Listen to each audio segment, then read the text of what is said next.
Well, it is time for us to begin.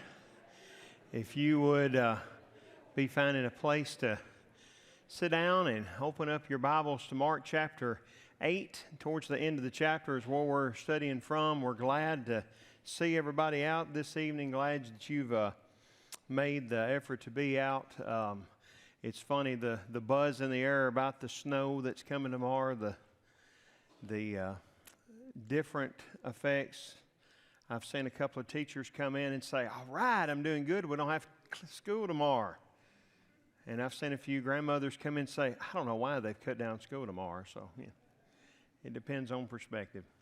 We are in Mark chapter 8 and continuing our study of the Gospel of Mark. And, you know, all through this, we've been talking about the denying self and following Jesus. That's the theme, really, of the book. And I keep telling you from the very get-go how that chapter 8 is kind of the turning point in the book where we get this idea of denying self and following Jesus, actually.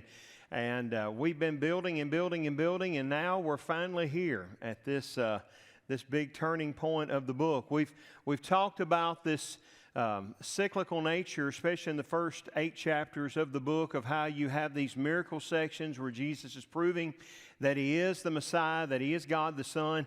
That's usually followed by an opposition section where the scribes, the Pharisees, will come and try to in some way undermine what Jesus has said or done because they're trying to ruin His reputation.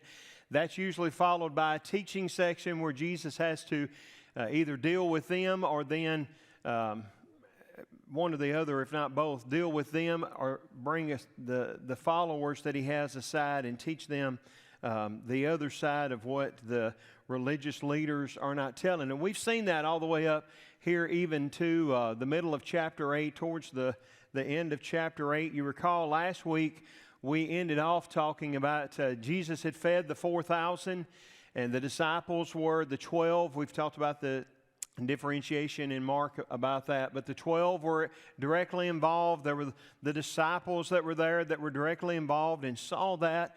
And then they get in the boat to leave. Jesus reminds them not to listen to the leaven, be influenced by the leaven of the Pharisees. And that reminds them that, hey, we don't have any bread, even though they did have one loaf of bread. But they were not remembering what they should. They weren't seeing things as they should.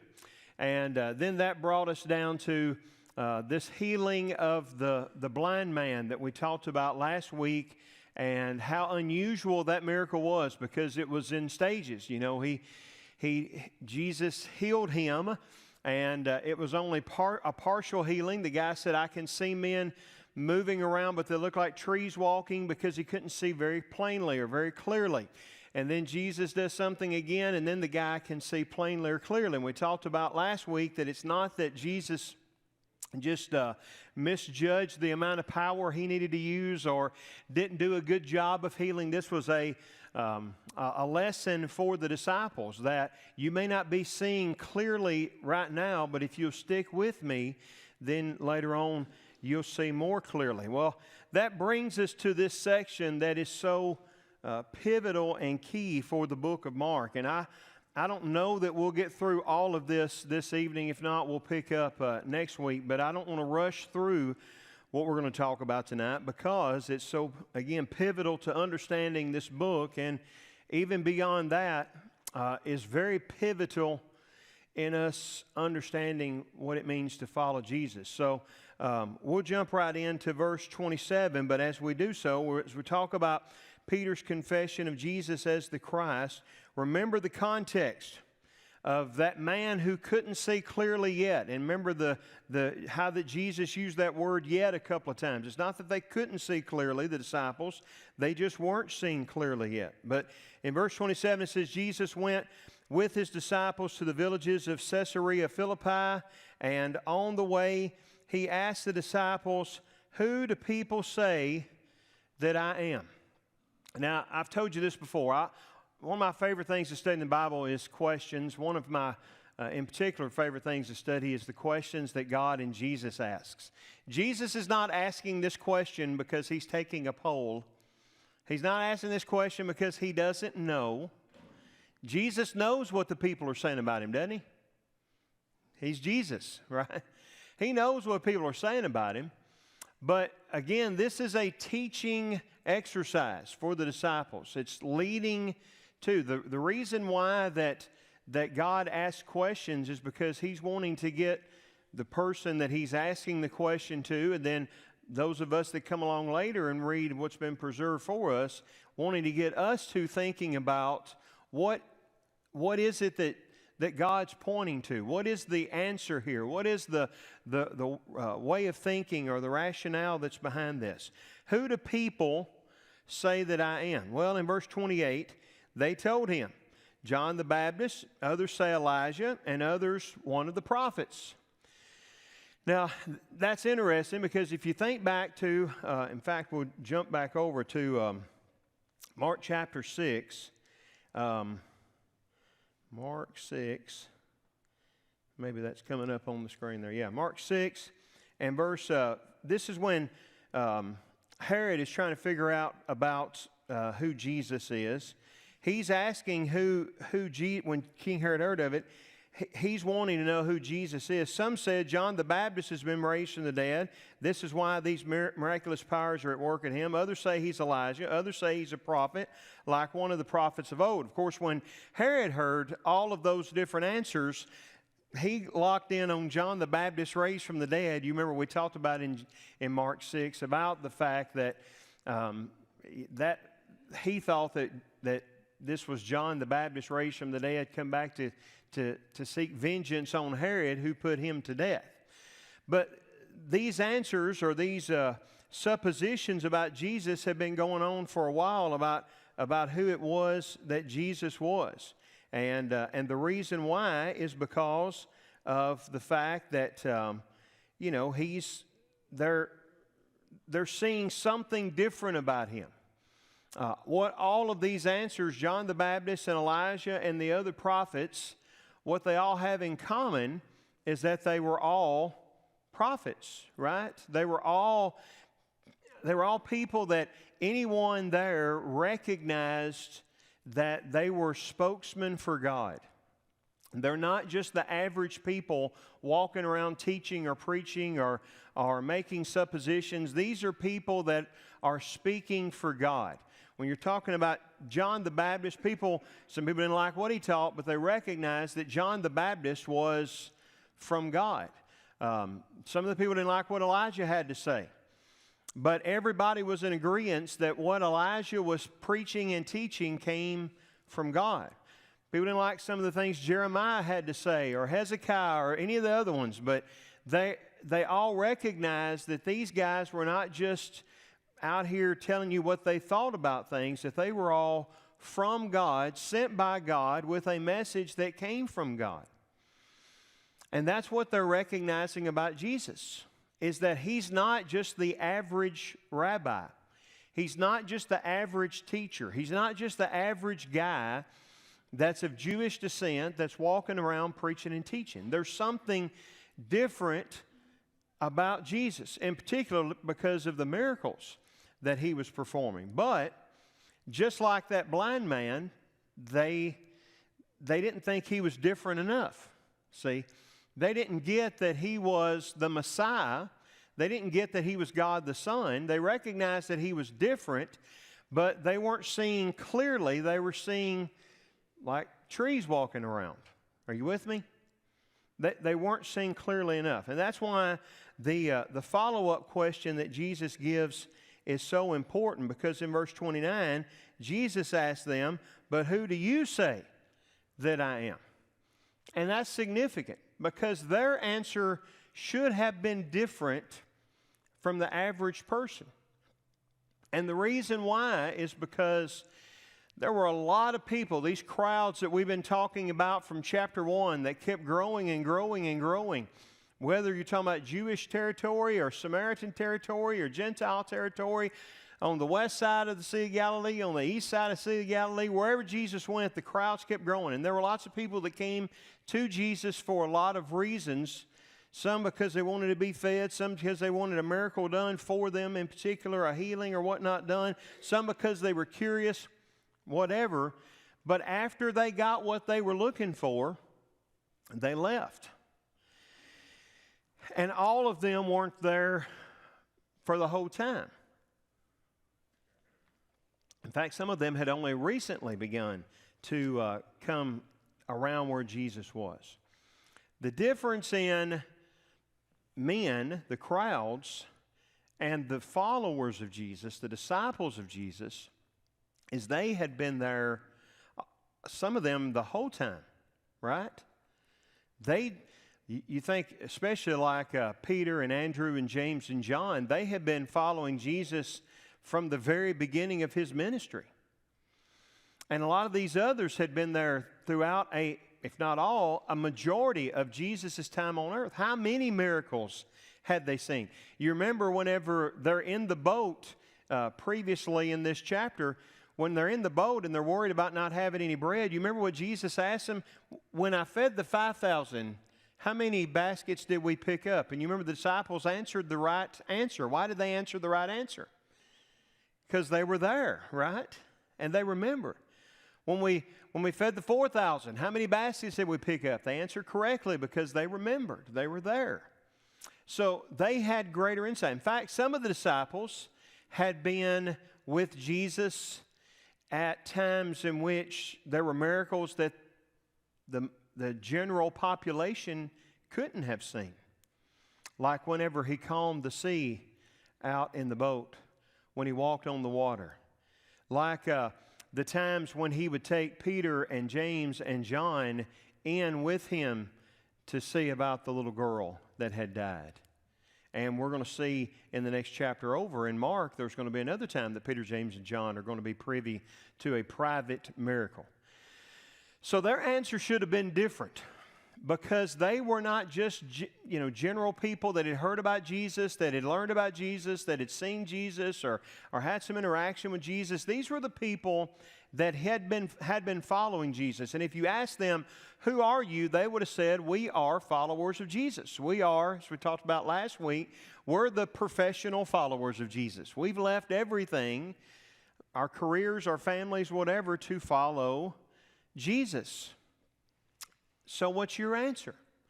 Because your answer ought to be different. So Peter, this is a shocker that Peter would be the one that would speak up, I know, but Peter is the one that speaks up, and he says, you are the Christ. Now, is that the right answer? Absolutely, it's the right answer. And I don't know that sometimes we get, we sometimes use Christ as like the last name of Jesus. Like I might call Philip, or I might call, hey, Valley, what are you doing? And that's just his last name. But Christ wasn't Jesus' last name. If he had a last name, it would have been Bar Joseph, because he's the son of Joseph. That's how they usually distinguish that. Christ was his title. It's the Greek version of the Messiah. In fact, I don't know that sometimes it wouldn't be better for us to always put the "the" on it when we say it. He's the Christ, not just Christ. He's the Christ. He's the Messiah. And we don't maybe really grasp how big this statement that Peter makes is, in part because we're not thinking of it from a Jewish mindset. They had been waiting for the Messiah, for the Christ, for centuries. And there had been generation after generation after generation that had read the prophecies and talked to their children about the prophecies and said, maybe in your lifetime will be the time in which the Messiah will come. Pray that you're the generation in which the Messiah comes. And then those children would grow up and they would teach their children the prophecies about the Messiah, and they would say, maybe your generation will be the generation that the Messiah will come. And then every now and again you would hear hey, I heard over in Galilee there's a guy that claims to be the Messiah, and everybody would go out to meet him, and something would happen to prove that he was not the guy. And then we'd come home disappointed. It's kind of like being a Tennessee Volunteer fan. Every year you think maybe this is the year, and then you get disappointed at the end of the year and say, well, it's not really the year after all. That's the way it was, continuously being a Jew and thinking maybe this is the generation of the Messiah, and it's not. And over again, and finally, there's this realization by Peter, you are the one. And that's awesome. I think another reason why it's hard for us to grasp how big this statement is because of the society in which we live. You know, the Messiah is the anointed king. And we don't maybe understand or grasp that as well because we don't live in that type of society. We live in a free society, and we're not living under a king. We'll talk about that more as we get into the conversation that Jesus is going to have with them a little bit later on. But to understand why that it was so important, a king that would come to power meant that he had the ability to kick the guys that were holding you under their thumb down. You know, every war in my lifetime or recent history, you know, that you read, study American history, and America goes and we fight fights, we fight battles, we fight wars, we conquer other nations, and then what do? We say, here's your country, and we pull out. That's not the way it worked 2,000 years ago. If you had a king that could lead you to victory in war, that meant you were the conquerors, that you were now in charge. And that's what they were thinking that the Messiah was going to be. So Peter's confession is great. Matthew, his account of this, he says, reveals for us that Jesus said it wasn't Peter that came up with this, but that God revealed it to him. Well, how did God reveal it to him? Through all these miracles that Jesus has been doing. So what he says is a great statement, but do you really get or understand what that means to be Messiah? And I'd say to you that, and I'll show you in a couple of verses why I think that, Peter didn't really understand what that meant. Peter, like every other Jewish person around at this time, pretty much would have thought that means he's going to kick the Romans out. It's going to be, we're going to be the mighty nation once again. There's going to be, a lamb in every pot, and a camel in every garage, and everything's going to be wonderful for us. And that's not the way that it turned out, of course. But Peter gives the right answer, but we're still like that blind man. I'm seeing, but not seeing clearly exactly the way that it is. And so Jesus tells them, verse 30, Jesus strictly charged them to tell no one about him. Now, this is the turning point because, again, we've talked about this many times. There's 26 miracles in the book of Mark. 20 of them happened before this point. The first half of Mark is all about proving that Jesus is the Messiah. And even though they may not grasp exactly what that is, the followers of Jesus that are closest to him are at the point that they're recognizing Jesus is the Messiah. Now, Jesus is still not wanting them to tell everybody about it, and that we've talked about the Messianic secret before, but what happens from now on is from this point on, now that you know that I'm the Messiah, I've got to reteach you what it means to be the Messiah. And if you remember from our introductory material that we looked at, and this is a page from it, if I can, I don't know if I can zoom in on that. Yeah.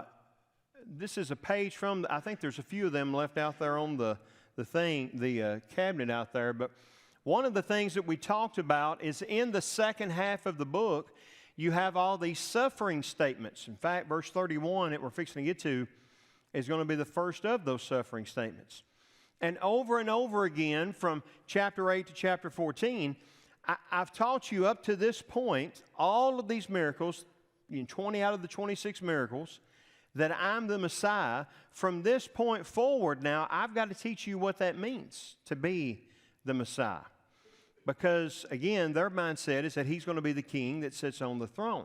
I've got to get you to understand that the Messiah is one who is a servant who's going to be persecuted, be put to death, and die on a cross, raised the third day. That's not what they would have thought. Anything along that lines. And we'll see that as we go forward. Again, it shows that they were seeing, but they weren't seeing clearly, because they're going to argue against this the rest of the way. They're going to talk about things like, hey, when you come into your kingdom, can we, me and my brother, can we sit at your right and left hands? Can we have the prominent positions? Or they're going to say things like, hey, Jesus, whenever you come into your kingdom, do we have enough swords to go to battle to make sure that we're victorious? And whenever Peter asked Jesus that, I always picture Jesus kind of patting him on the head saying, yeah, we got enough swords, you know. There are all of these questions that they ask. They're going to spend a lot of their time arguing back and forth about who is the greatest of his followers. Because we need to establish a pecking order. That way we know who's going to get the premier cabinet positions once Jesus becomes king, see. So they get that he's the Messiah. They just don't understand what it is to be the Messiah yet. And that's what Jesus is going to have to do now. So 31 and 32 is our next section here. Jesus teaches them that the Messiah must die. And this is, again, the first suffering statement that Jesus will give. Again, this is the key pivot verse. We're no longer teaching that I am the Messiah. We're now teaching what it means to be Messiah. And so it says at the beginning of this, it says, and he began to teach them. There we go. He began to teach them. Now, Jesus has been teaching them all along. But you remember back earlier in the book, it talked about how that he would teach them with illustrations and with parables and with signs and different things like that, where he's trying to help them see it, but he's not just coming right out and saying it. Well, if you'll notice, you see how I've got the line drawn here from verses 31 to 32. Now he's teaching them, but verse 32, he's going to teach them plainly. No illustrations, no parables, no, my time on earth is going to be kind of like, he's just going to point blank, this is the dragnet version of what's going on. Just the facts, right? I need you to get this. And so there's no beating around the bush. There's no hoping that you'll understand this. I'm just going to tell you what it is that's going on. So he says, he begins to teach them that the Son of Man must suffer many things. That's the first thing that he says. He must suffer. This is remember when we studied in 1 Peter and we talked about, I guess that was last year, about the middle of the year, we studied 1 Peter and talked about how that the book was all about suffering and preparing Christians to suffer. Well, it's the same word that's used here. Jesus tells them, I'm going to suffer. And again, that's the last thing that they would have ever thought that the Messiah, that the Christ would have had to have gone through. He must suffer many things. And, number two, be rejected. And this word, to be rejected here, is a word that means to be rejected after someone explains to you the qualifications of an office. Someone gives you their resume and you say, no, I'm not buying it. Someone explains to you, why do you think that Peyton Manning or Aaron Rodgers or Tom Brady or whoever is the greatest quarterback of all time? And here's what I'm going to tell you, and here's why I think that. No, I'm not buying it. Or if we're having a presidential election, you've got 2 guys or 3 guys or however many that's running that says, here's why you should vote for me because, you know, A, B, C, D, whatever, and you say, I don't believe anything you say. I'm rejecting you and choosing someone else. That's what this word means. Now remember back earlier in verse 15, he says, be careful who you listen to, because these people are not going to listen to Jesus, and you don't need to listen to them. And notice that he talks about specifically who it is that's going to be responsible for his rejection and his suffering. Up until this point, the primary opposition that Jesus has faced has been the Pharisees, the scribes. Most of these are guys that are, out in the the small villages and little towns where Jesus is. But now he says that he's going to be rejected by the elders and the chief priests and the scribes. And the elders and the chief priests now are throwing in two categories of people that would really be significant, because the elders would have been the people that the Jews would have recognized as being their leaders. Herod is king, but you remember we talked about how that Herod was appointed as king by the Roman government.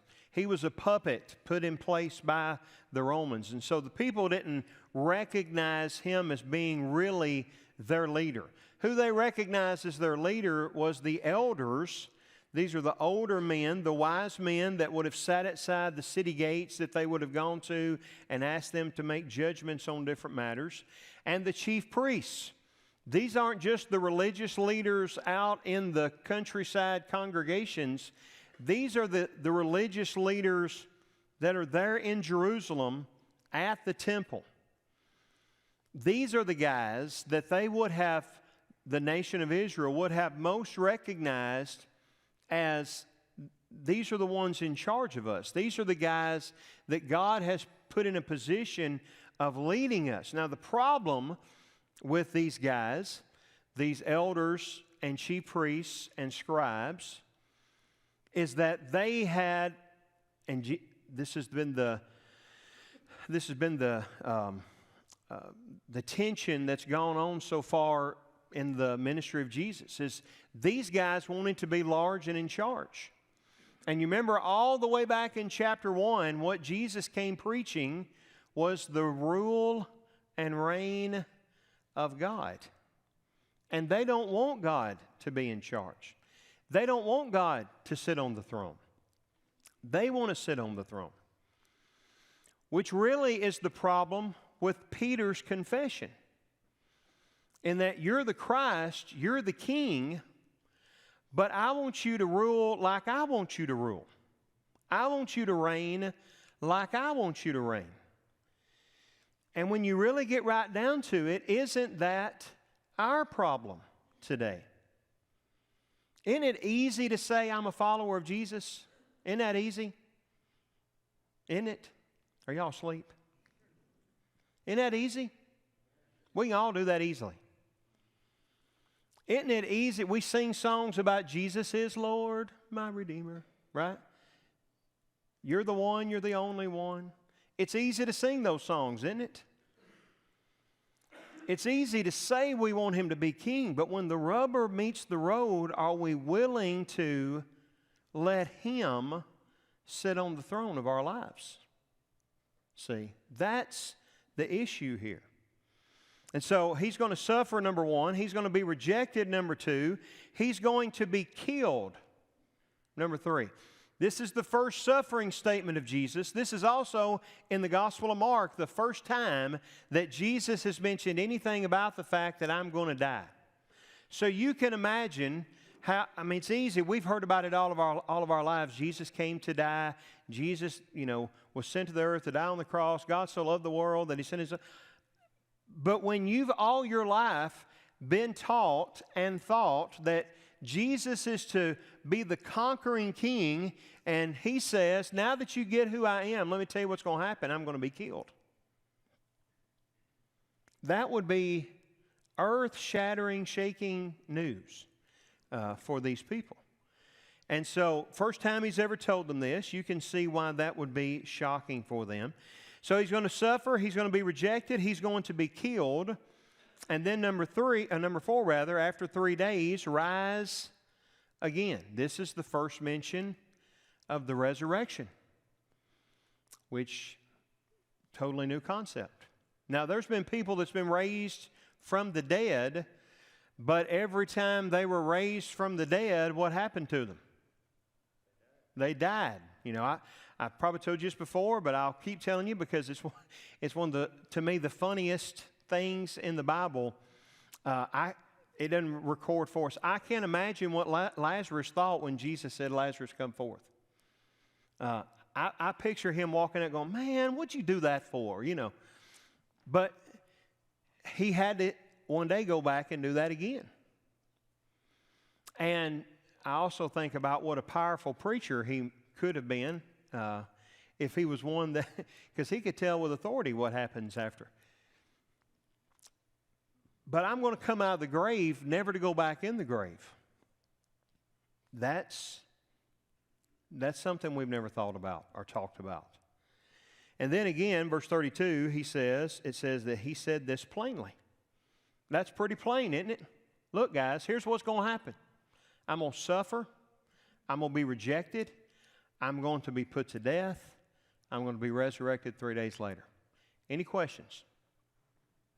And I can imagine a bunch of hands went up. I don't understand. What you don't mean like die killed, right? I mean, you mean like we're going to have some problems. Nope. I'm not talking in an illustrative, parabolic kind of way. I'm telling you plainly. I'm going to suffer. I'm going to be rejected. I'm going to die, and then we'll be resurrected. Back to this dying part. How are they going to kill you if you're the Messiah? All these questions that would have come forth. And so Jesus is trying to teach them. He's trying to help them see what's going to happen very plainly. Now, why do you say that Peter really didn't know what he was saying? Because of what happens in verse 32. Peter rebukes Jesus. Now, just stop and think about that title for just a minute. Peter rebukes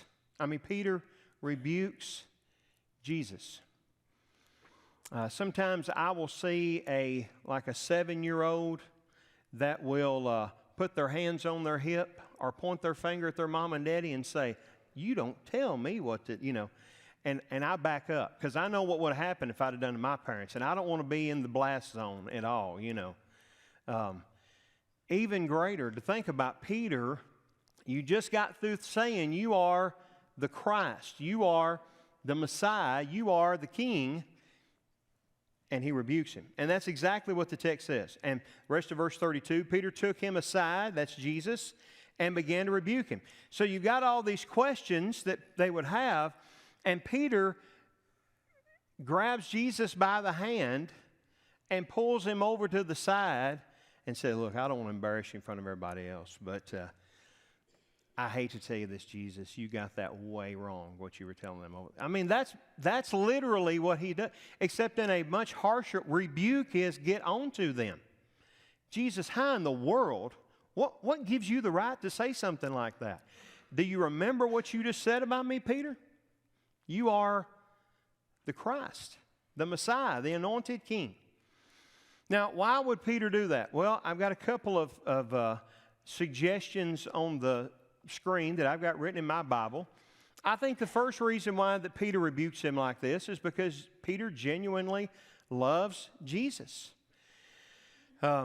He cared for him. Not only was Jesus his rabbi, his teacher, but he was in that inner circle of close friends with Jesus and experienced a lot of things that a lot of the other guys didn't get to experience. And you think about, like, for example, when they're in that upper room and Jesus says, "One of you are going to deny me." And Peter says, "Who is it?" And John, ask him who it is. And he says, "Well, even if everybody else, I would never, ever turn against you." Yeah, you would. No. Even Jesus, if it means giving my life, I would gladly lay down my life for you. Whenever he's in the garden and the soldiers come and they're going to arrest Jesus, I don't know what the others did that were there with Jesus, but I know what Peter did.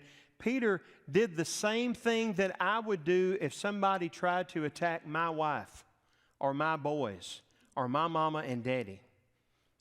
Peter jumped in front of Jesus with a sword and went to swinging. You protect the ones you love, don't you? That's what Peter's doing. Peter loved Jesus. So don't think they're going to put you to death. As long as I'm standing, they're not going to put you to death because I love you, Jesus. But the other reason is because there's all of these preconceived ideas, these traditions that they have about who the Messiah was going to be and the fact that he wasn't going to die. I've got Malachi chapter 4 and verse 5. I want to pull that up. This is Malachi chapter 4 and verse 5. Behold, I will send you Elijah the prophet before the great and awesome day of the Lord comes. This is just one example of hundreds, but when they would read this, they would say the great and awesome. Some of your translations will say terrible, and that's a little bit better idea of what's behind this word. It's showing extremes. Great and terrible day of the Lord. The great and terrible day of the Lord in the Jewish mind is it was going to be, we sing the song, there's a great day coming, there's a sad day coming. Their version of it was, it's a great day for us because our Messiah is going to lead us back to being the nation. And it's going to be a terrible day for all the other nations that are not Israel. But what really he means by the great and terrible day of the Lord is it's a great day because of what he did on the cross for us. But it was a terrible day because of what he had to endure for us. And they never saw that. They never saw that the Messiah was going to be one that would suffer and die. But that's exactly what. So Peter's got these things working, these traditions that I'm not running down Peter because everybody else would have thought the same thing. But that's the mindset.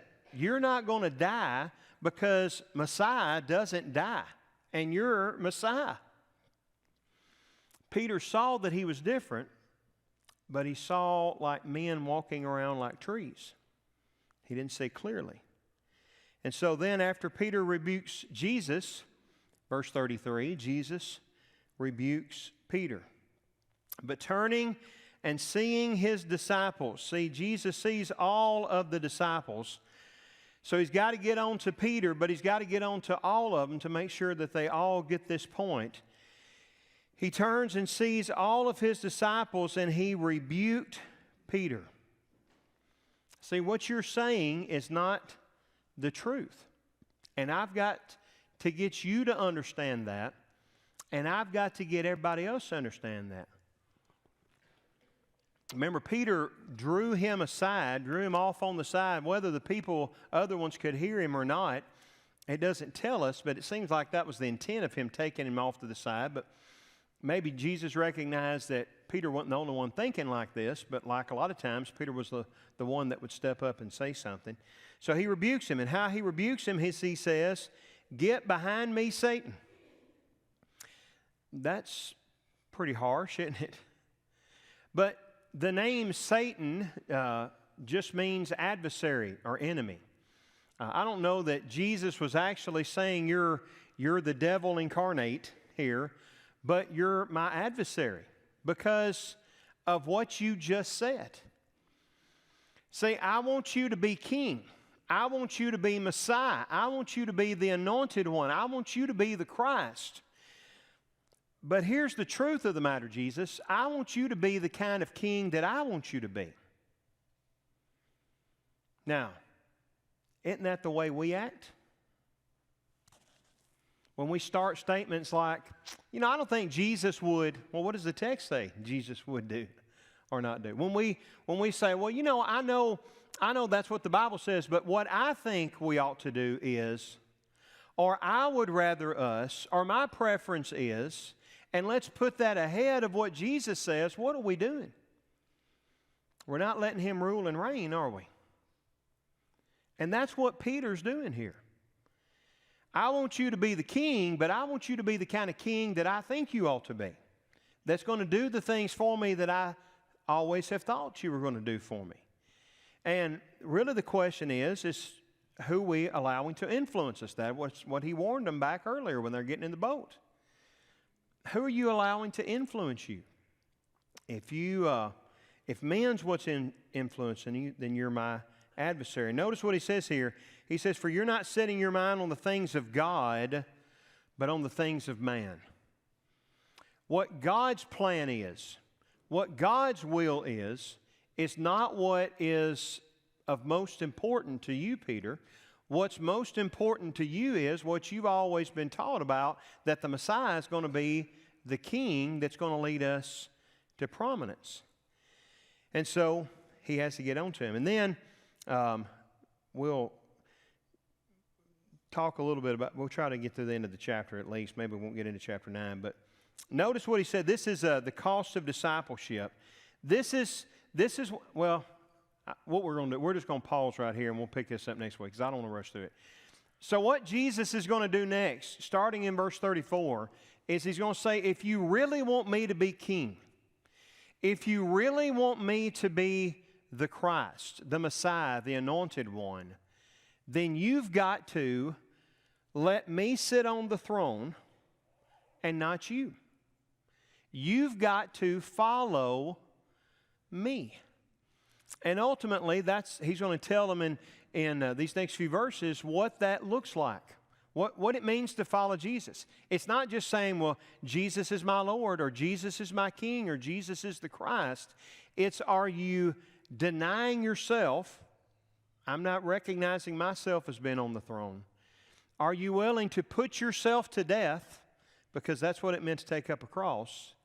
And are you willing to follow Him? Did you ever play Follow the Leader when you were a kid? Did you ever play that?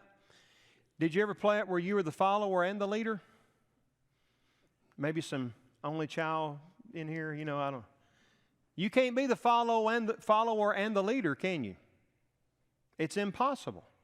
So Jesus says you can let me be the leader and you can follow me, or you can appoint yourself leader, but if you do that, you're not following me. That's the question that the decision we need to talk about and ask ourselves, is who am I allowing to lead? Am I really denying myself and letting Christ lead? Am I really wanting Him to be king? Because if I am, that means what I think and what I want and what I'd rather doesn't matter. It's what does He say and what does He want? So, mark there at verse 34, and we'll begin there next week. Before we dismiss, we have a few announcements that we want to make you aware of. Some that are on our